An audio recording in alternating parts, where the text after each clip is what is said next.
right? And it was a sunny, gorgeous morning. I'll never forget it. It was just blue skies and sun, early June sort of thing.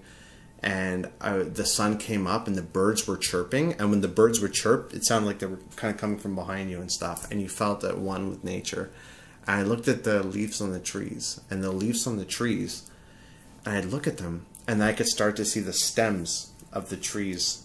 Basically, like you could start to see the stems, you know, like the branches. Then you could, like, it was like sharp, like ding, you could start to see like what the tree was about.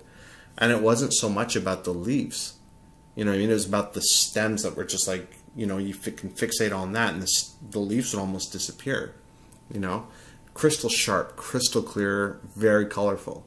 You know what I mean? Only a couple of people will know what I'm talking about. And then so I'd go and I'd be like, where's the leaves? And I'd look at the leaves and the leaves would be there. And they'd be on the branches, you know? So I'd look at the leaves and then the leaves start to turn colorful.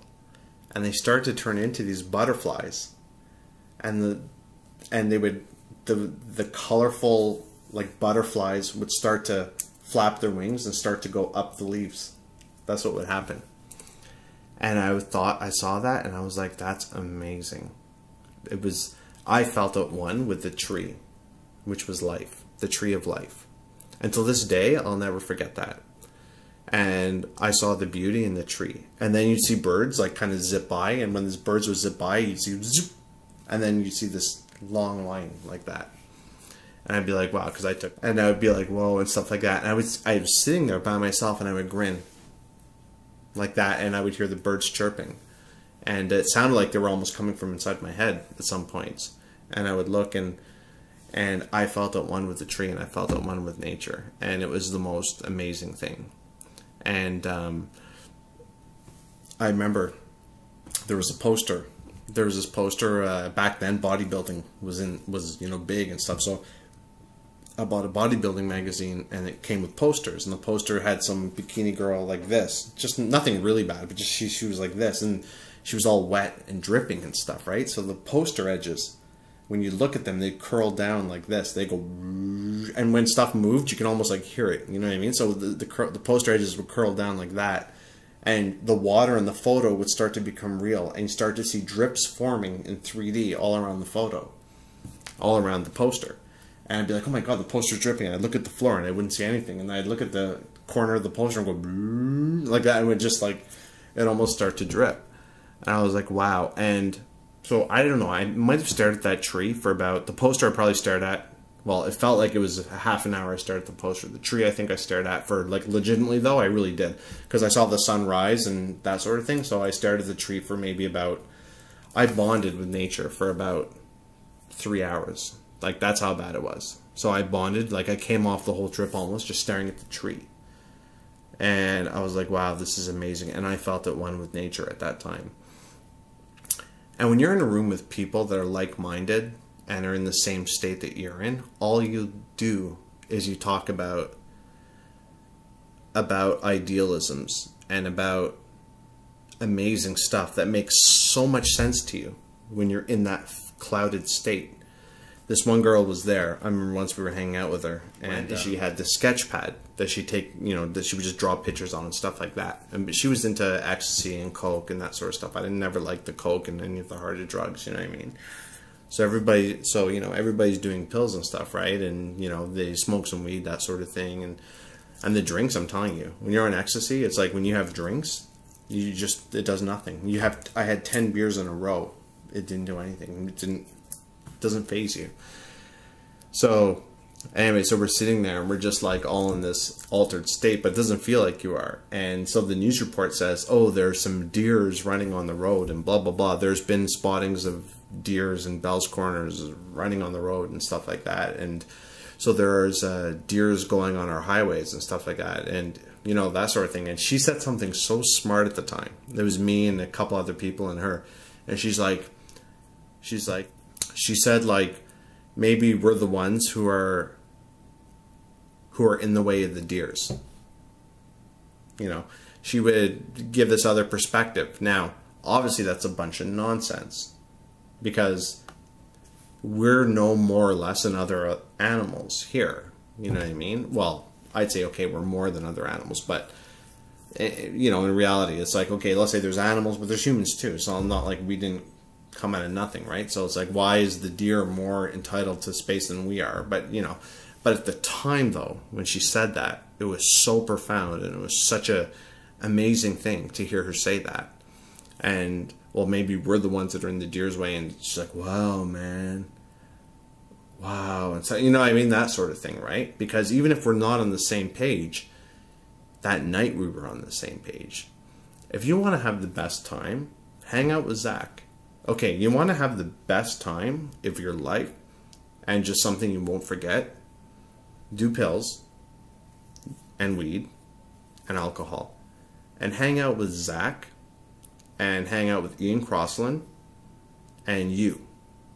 Okay, and everybody together, you're all in the same room. And then somebody like maybe somebody who's not as wild left wacko like whoever. It doesn't matter if you don't agree. That night you'll agree, because you're in it to have a good time. So you will really at the time make believe what these people are saying. And the thing is though, is that unfortunately the drugs last. It's not just the drugs and the high for 8 hours or whatever. It's about you being jaded that whole time, because you're in the wrong, you're just in this dark hole of drugs and partying and that sort of thing. And what it does is it jades you, and it makes you believe in things that are, you know, that are just nonsense. But at the time it sounds so good, and a month after it sounds good, and 2 months after it sounds good, but 3 months after, no. When you separate yourselves from that and you look back at it, no. It's not good. It's lies. It's idealism. It's feeling one with nature. It's knowing that you're an outcast in society, so you don't want the rest of society to do well. Sitting out on the balcony in the morning near downtown, and it being 7:30 in the morning, and finally catching some sunlight by going outside and like, oh, like that, you know what I mean? And then watching people in suits and ties starting to walk and go to work. Hightower Square, it's really not fair that I'm up here so high. I wouldn't think it's so bad, but they all look so sad. I bet they wish they could fly. I better go.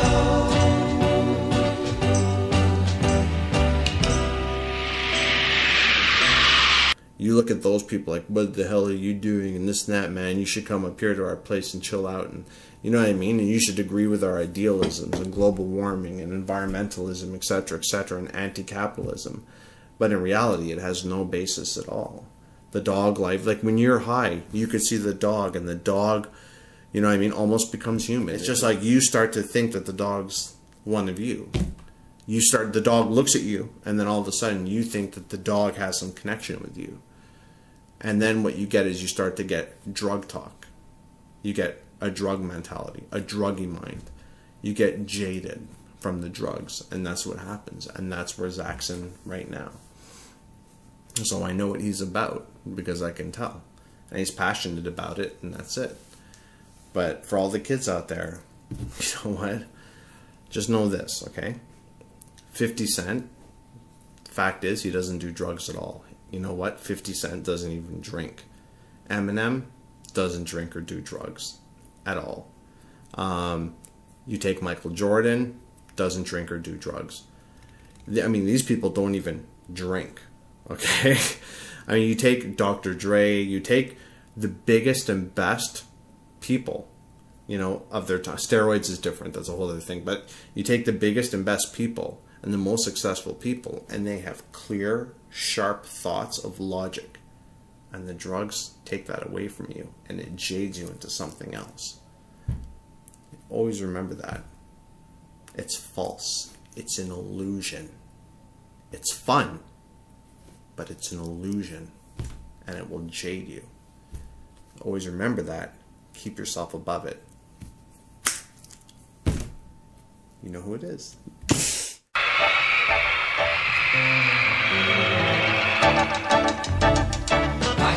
square.